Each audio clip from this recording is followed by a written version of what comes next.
Madame, monsieur, bonsoir. Très heureux de vous retrouver pour votre hebdo météo climat. Une situation encore très chaude pour cette rentrée avec possiblement un épisode exceptionnel de chaleur qui se profile. Alors cet anticyclone qui est placé sur le pays, il nous montre justement la situation générale avec un temps très sec qui va s'installer et puis cette dépression qui joue le rôle de pompe à chaleur avec cette plume de chaleur qui se répertorie sur la France à l'image de l'été passé en 2022. Ce soir, encore un temps très dégagé sur l'ensemble du pays, à peine quelques voiles de cirrus plus épais vers le sud-ouest ou encore les frontières du nord-est, quelques brumes le long des côtes de la Manche et puis des températures qui restent très élevées, 27 degrés à 23 heures entre Bordeaux et Toulouse, vous aurez 26 degrés à Agen, 24 dans la capitale, 25 pour Nantes et près de 18 degrés pour Cherbourg. Demain matin, eh bien, le ciel va rester très dégagé sur l'ensemble du pays avec un voile léger de cirrus. On retrouvera encore quelques brumes le long des côtes de la Manche et puis du vent tout au long de la journée. Ça va même se renforcer dans l'après-midi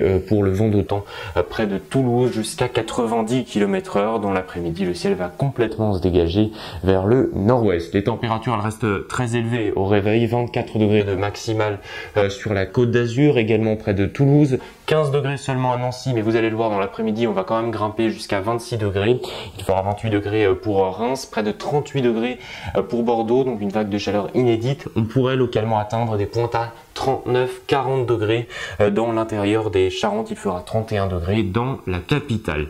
Des valeurs donc exceptionnelles et ça se voit sur notre indicateur thermique national avec une anomalie de 7,9 degrés par rapport à la moyenne de 1981 à 2010. Une situation quasi exceptionnelle pour un mois de septembre. La suite avec donc notre masse d'air qui va remonter cette plume de chaleur qui va se diriger sur le pays, qui va donc persister tout au long de la semaine avec cette chaleur très importante pilotée par la goutte froide qu'on avait vue près de l'Espagne. Alors pour mardi, toujours un ciel très dégagé sur l'ensemble des régions, à peine quelques nuages près de la pointe bretonne et ils déborderont également vers les Pyrénées. Les températures atteignent un premier pic pour la journée de mercredi, jusqu'à 35 à 36 degrés dans le centre du pays. Et à l'ouest, on le voit, on a quelques orages avec une tendance assez lourde près de l'Atlantique. Ça va persister pour jeudi et vendredi, mais le ciel restera globalement très dégagé ailleurs, si ce n'est sur les reliefs où là, les cumulus seront un peu plus gonflé.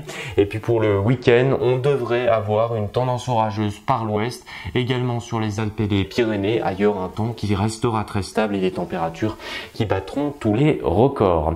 Allez, direction le reste du monde, toujours pour démarrer cette rubrique, direction la Floride, qui a subi le passage de l'ouragan Idalia de catégorie 3, provoquant du vent à presque 200 km/h et une onde de tempête qui a submergé le littoral sur des kilomètres, atteignant parfois une hauteur de 4 à 5 mètres. On le sait, les ouragans dans l'Atlantique Nord devraient encore subir une intensification dans les prochaines décennies avec le changement climatique. Direction à présent les Baléares, une île très prisée des touristes en été, celle de Majorque, où dimanche, un orage très venteux a touché terre, des bourrasques dépassant les 120 km/h ont balayé la plus grande ville de l'île, avec de nombreux dégâts à la clé et 6 blessés, des orages probablement liés d'ailleurs à la surchauffe de la Méditerranée qui atteint 3 à 6 degrés en ce moment. Allez, on s'intéresse désormais à cette infox qui circule beaucoup sur les réseaux sociaux en période un peu moins estivale. Cette semaine est fraîche et humide, il n'y aurait donc pas de réchauffement climatique. Fin de citation. En fait, c'est un raccourci trompeur qui confond les deux termes que sont météo et climat et qui n'ont quasiment rien à voir ensemble.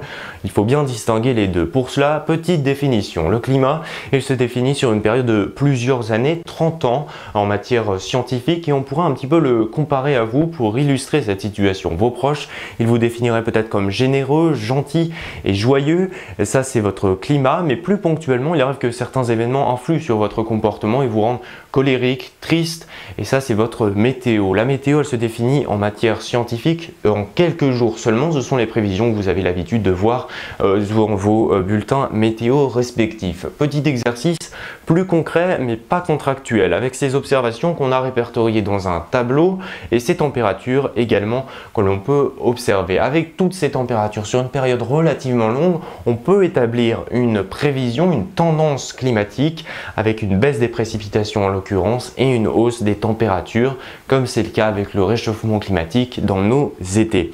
Tout cela pour dire que notre météo effectivement n'est pas le climat et qu'une semaine fraîche ne remet pas en question le réchauffement climatique.